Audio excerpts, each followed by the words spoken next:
Comment manager et se réinventer à l'ère du digital? Donc pour en parler à mes côtés, Gérald Carsanti, président directeur général de Hewlett Packard Enterprise, une entreprise toute nouvelle quelque part puisqu'elle a 3 jours aujourd'hui. Donc vous nous disiez pourquoi cette scission, quelles vont être les nouvelles activités de HPE ou Hewlett Ouais, Packard on est une Enterprise? sorte de grosse start-up, puisqu'on invente une nouvelle entreprise. C'est une nouvelle entreprise, une nouvelle marque, un nouveau logo. Alors, nous, on se place dans le cadre de ce qui se passe, la dynamique qu'il y a sur le marché actuellement. C'est, comme je le disais, c'est le monde de la digitalisation. Les entreprises sont obligées de se réinventer parce qu'elles sont poussées par ces startups ce que certains journalistes appellent les nouveaux barbares. Mais en fait, derrière, il y a quelque chose de très vrai, c'est qu'elles bousculent les choses établies, elles bousculent le statu quo. Donc nous, on ne veut pas rester à l'écart de ça et on ne veut pas se dire non plus qu'on est protégé nous-mêmes.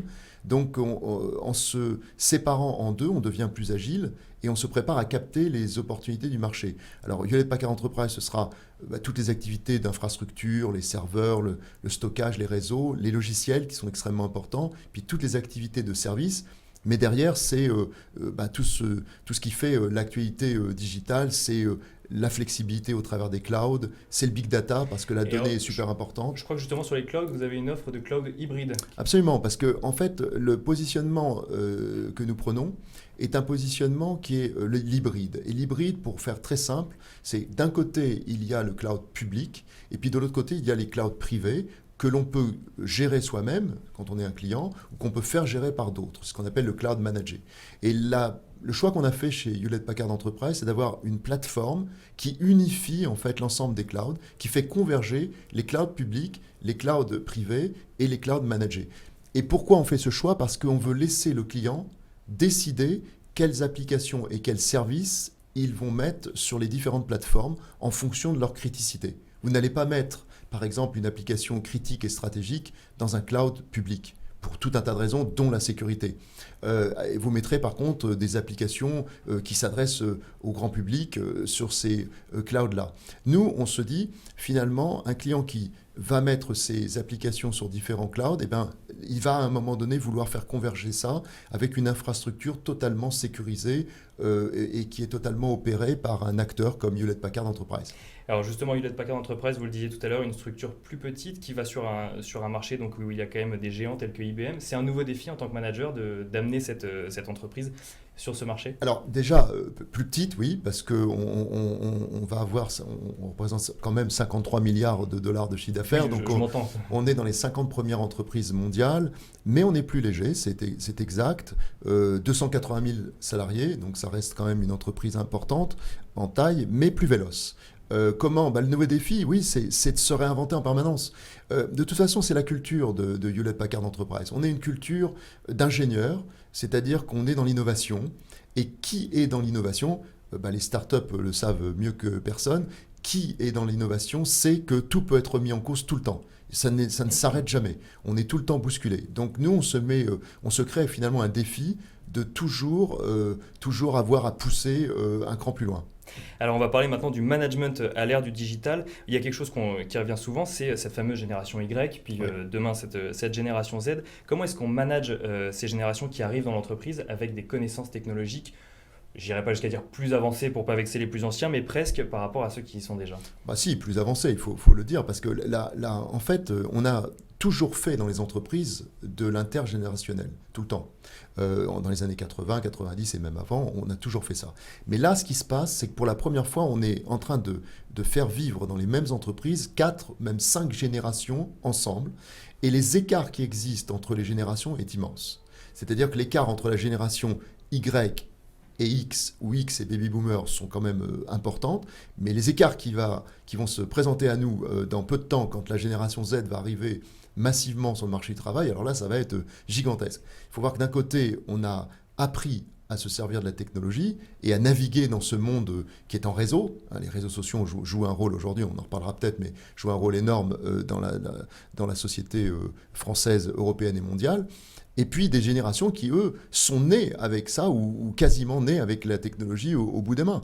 Donc je pense que nous, notre rôle, c'est de faire en sorte de tirer parti de l'expérience et du vécu des générations X, baby boomer, et une partie de la Y, et puis de donner à cette génération à ces générations qui arrivent des responsabilités qui leur permettent de mettre en avant leurs compétences. Mais alors justement, là vous parlez de l'expérience de la génération Y. Quelle est la place de l'expérience aujourd'hui dans l'entreprise ? Moi je défends, je pousse beaucoup là-dessus en disant, en fait ça a beaucoup changé. Il eut un temps, mais je dis bien il eut un temps, où en fait la transmission des compétences était l'élément vital. Mais le problème c'est que maintenant, en 6-12 mois, ce que vous saviez est obsolète. Parce que la technologie va tellement vite que tout change. Les métiers se réinventent, il y a des métiers qui n'existent plus, d'autres qui se créent, et la compétence est quand même plus compliquée à transmettre.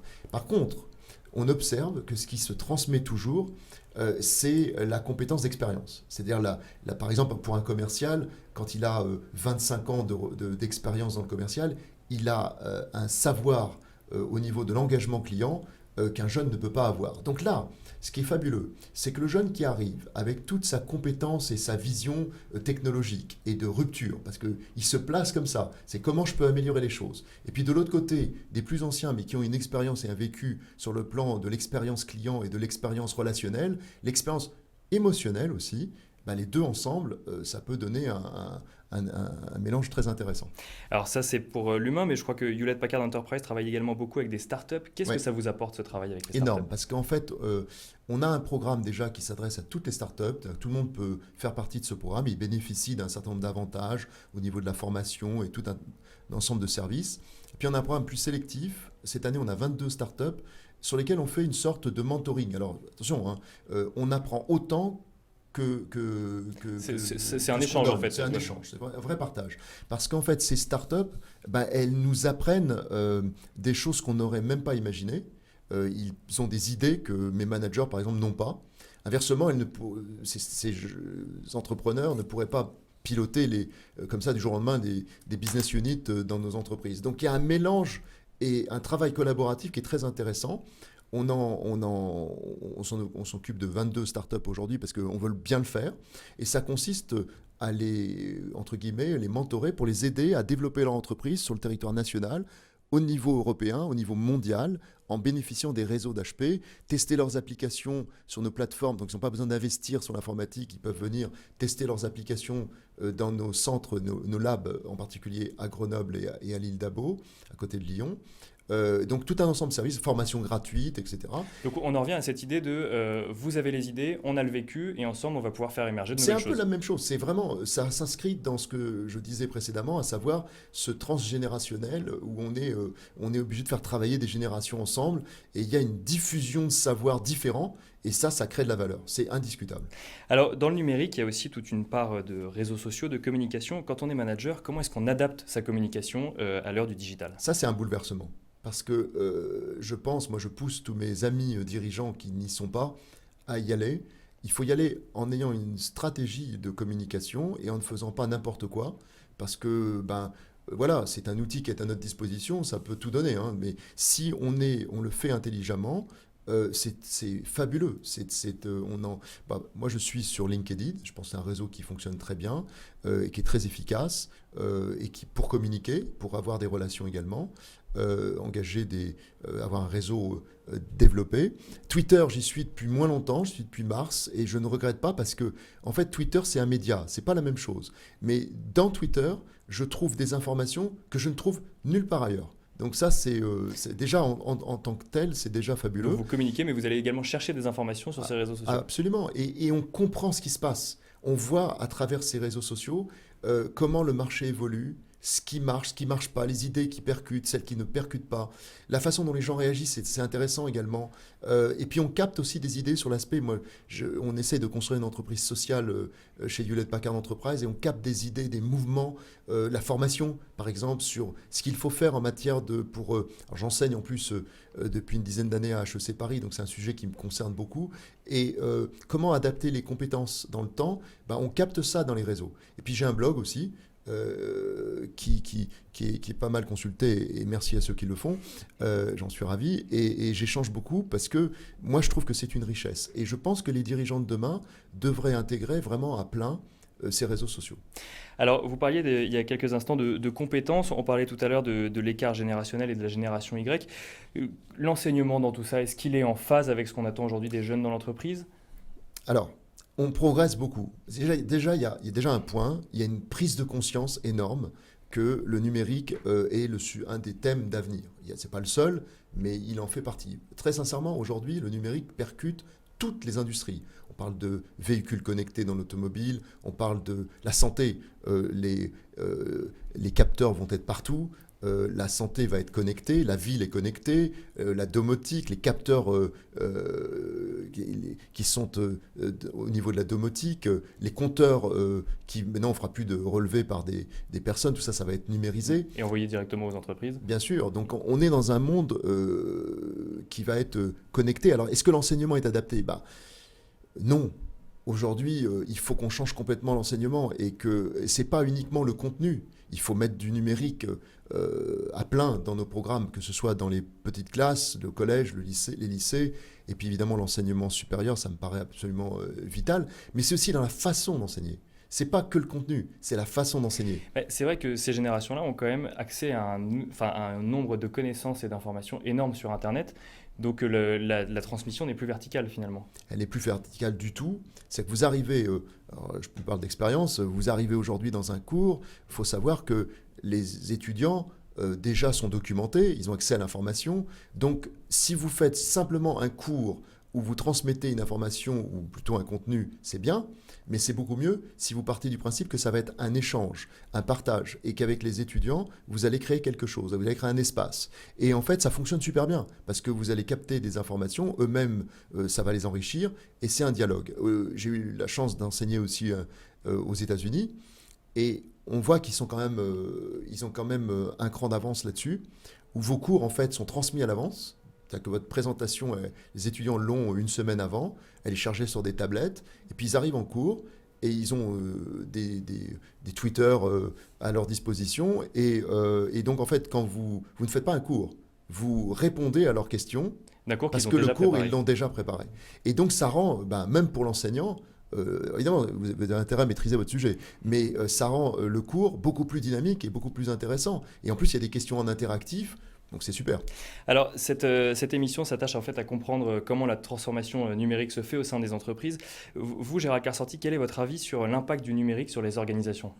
Je pense qu'on voit bien, ça n'a pas commencé hier, mais ça a commencé depuis, on voit que depuis 20, 30 ans, on va vers des entreprises qui sont de plus en plus sveltes. On n'a plus les empilements hiérarchiques. On est passé de modèles très hiérarchiques à des modèles très éclatés. On est passé il y a une délégation qui s'est faite au niveau des pouvoirs. C'est-à-dire qu'avant, on était très concentré dans les pouvoirs, donc les entreprises étaient très structurées. Maintenant, on est comme on doit être rapide, il faut que le pouvoir soit, par exemple, au niveau des commerciaux sur le terrain pour qu'ils puissent réagir très très vite. Donc on est sur des entreprises très véloces au niveau organisationnel. Ça va continuer. Et encore une fois, le numérique change complètement la donne. C'est-à-dire qu'aujourd'hui, on ne communique pas, on ne transmet pas l'information, on ne s'organise pas, on ne conçoit pas les produits, on ne les commercialise pas et on ne véhicule pas les services comme on le faisait avant. Le numérique est en train de changer toute la façon même dont on pense l'entreprise. Et alors, justement, quand ça change cela, quels sont les nouveaux enjeux en termes de leadership ?